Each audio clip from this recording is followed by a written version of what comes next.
Big shout out to Joe Music. But I'm turning this into a segment live because I talked about this before, but I don't know if I did a segment on it. But reiterating what I just said about the normie medium is TV and film. That is the medium that normies will accept bastardization. And I think it's important to understand why. Like I said, with like comics, for example, you bastardize characters, comic audience rejects that. It's a different kind of subculture, different kind of medium. And that's why comics are in such a bad shape right now, especially with the big two. TV and film is a little different. You have consumers, the pigs that eat whatever the fuck's thrown at them. And if there's something that's in, like, let's say superhero films and stuff like that of today, something that's in, well, they want to be in on it. So when you have stuff like that is in those aspects of things that people find cool, Star Wars is another example of that. The continuity or the canon of it all doesn't even fucking matter to a lot of the normies. Some normies respect that shit, but to a lot of the normies don't. They're definitely the knucklehead, arrogant fucking normies. So when you hear people say, well, it's not a big deal when there's some change, where there's tokenization change or something that goes completely against the continuity there, and you hear people say, well, who cares? Gaslight you into saying it was always this way. Those types of people do that because they don't have a point of reference. Oh, yeah, I'm about to make some people aggravated here. I'm being honest. They don't have a point of reference, and what I mean by that is that, well, actually, the person that's knowledgeable on source material gets in the way of the fun. When you have no point of reference, you accept whatever is in you, or whatever they are. If you're a consumer, that is, you accept whatever's there as for what's legit, period. And when you have folks that are, let's say, in these various subcultures that say, because they have a point of reference, they've either read the source material, they're knowledgeable on it, or whatever it is, and you just want to consume, well, they get in the way of that. Because remember, the only reason a lot of y'all consume this shit anyway is because of FOMO. Oh, yeah, we go in there. We go in there. I know it makes a lot of y'all uncomfortable, but you know I'm right. A lot of y'all, definitely, especially like these normies, the arrogant ones, they only consume because of FOMO. It's the fear of missing out. So it's like the end thing, and nobody really likes this shit like that. It's just that they want to be in on the conversation. I think that's really what happened with the superhero shit, definitely with the expansion, or rather the growth of the Marvel Cinematic Universe. These motherfuckers were never into comic book shit. They were never into that. But it's in. It's a cool thing to talk about now. Here's a change. And here's Young Rebel 59 doing another one of his videos. Oh, that guy doesn't like anything. No, I just don't accept everything thrown at me, and I won't just throw my money at companies because I'm a pig that fucking consumes everything like you are. But you get in the way of their fun by talking about this shit. This is why they hate y'all so much. When you wonder why so many studios, bro, Star Wars right now, there's a story I'm not going to cover, but y'all will know what I'm talking about. There's a story right now that's happening. Well, you have people that are working on the new Star Wars that they don't even acknowledge like basic common lore. Let's say the canon that's more so been established, that they're completely like out of their wit. They have no idea that that's a thing. They have people working for them. Okay. Well, it's the end thing, right? That's how you advance your career, right? You go work for Disney. You go work for Star Wars. You go work for these various companies. And again, you get in their way. You know, why you think so much stuff comes out right now and it feels like there's no passion in it? Because there's no passion in it. They have no point of reference. None. They are starting with a clean slate. And you've at least gained the knowledge and have the knowledge base to actually, and critically, honestly, albeit, to accept or not accept something that has been given to you. Whereas to them, you could get a character, like for example, and I will continue to say this because I have to, what they did to Marvel in the Marvel Cinematic Universe, to me, is the most criminal thing that the Marvel Cinematic Universe did.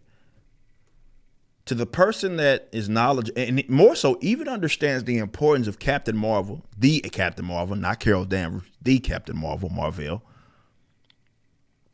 and what he meant not just to Marvel, because of him being that first graphic novel with the death of Captain Marvel and him dying, that was a huge deal.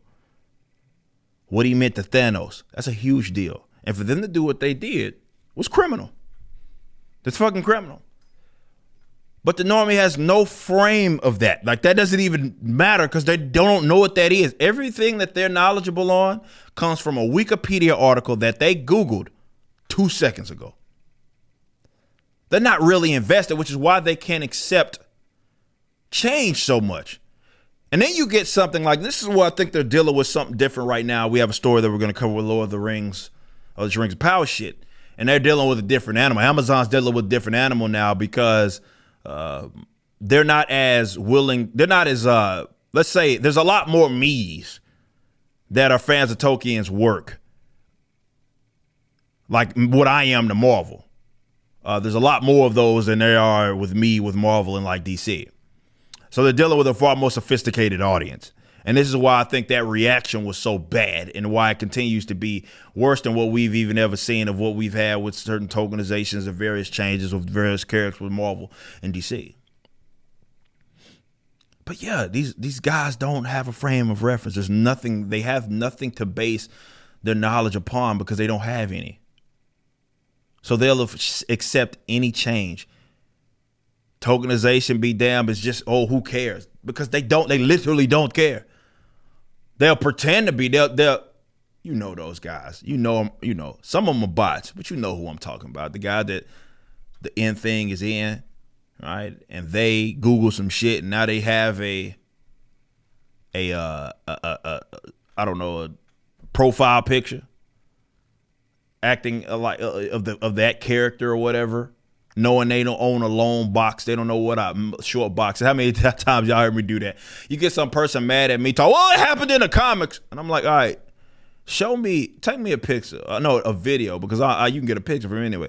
Take me a video of your collection. And then they are like, I don't have to prove anything to you. Oh, no, because you don't have it, because you don't read this shit. Or that one guy, when we were talking about Miles Morales, which I've always been knowledgeable on that because I actually read the Miles comics definitely initially when they came out. So I know more about him than the normies know about him. All the normies know about him is that he's Black Spider-Man. So that's enough for them. And that one guy who showed his Marvel Unlimited. Y'all remember that? He shows his Marvel Unlimited like a screenshot of him. That was his proof that he owns the comics.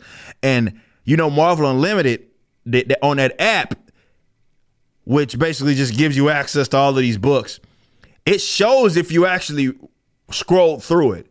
And like it only had on the first issue like that little red bar of like the first page, and none of that existed on any of those issues. That was on that run, that Spider-Man, the original run. Proving that he'd never read any of that shit. So he doesn't read Peter Darker. But no, that's the type of people that we live. That's why they're so difficult to combat. It's hard to combat someone that don't know any better. You know that old saying about what is it? I think it was Mike Tyson. Mike Tyson said the most dangerous people were the people that didn't know any better. That he fought. You know, you go into people that have a frame of reference, then you know you can. It's easier to deal with them. But that motherfucker that don't know any better. That's why I tell y'all stop going back and forth with these crack smokers, and you better off because they're gonna best you. You cannot argue with a crack smoker. It's impossible. So what you can do is make fun of them and shame them, but you can't out-argue. They don't know what the fuck they're doing, and they're just trying to become victorious. And you're gonna lose that every time with a crack smoker because they're not honest, and you're trying to enter into an honest conversation. So that's why. Why? So when the new tokenization comes out or whatever bull crap that they're doing with Netflix, and they're like, who cares? Well, that's because they literally don't care. There's your answer when they do a change like that. Oh, it doesn't have to be exactly like the source material. Like, I don't know anybody that's ever asked for that. I just think it's a difference between it not being a 1x1 and it not, it's a difference between it being a 1x1 and it being a bastardization. And what we're seeing a lot right now in common media is a bastardization. You just listened to a clip from my podcast, For Canon's Sake, which is live throughout the week at 12 p.m. Central on youtube.com/YoungRipper59 and odyssey.com/@YoungRipper59. Be sure to check out my website, ericdjuly.com, so you can stay up to date with everything it is that I'm doing. You can also become a member and get access to a bunch of cool perks and exclusive content, which includes a social media hub where you can interact with myself and other members. It even has an app that you can get, which is now live in the Google and Apple stores.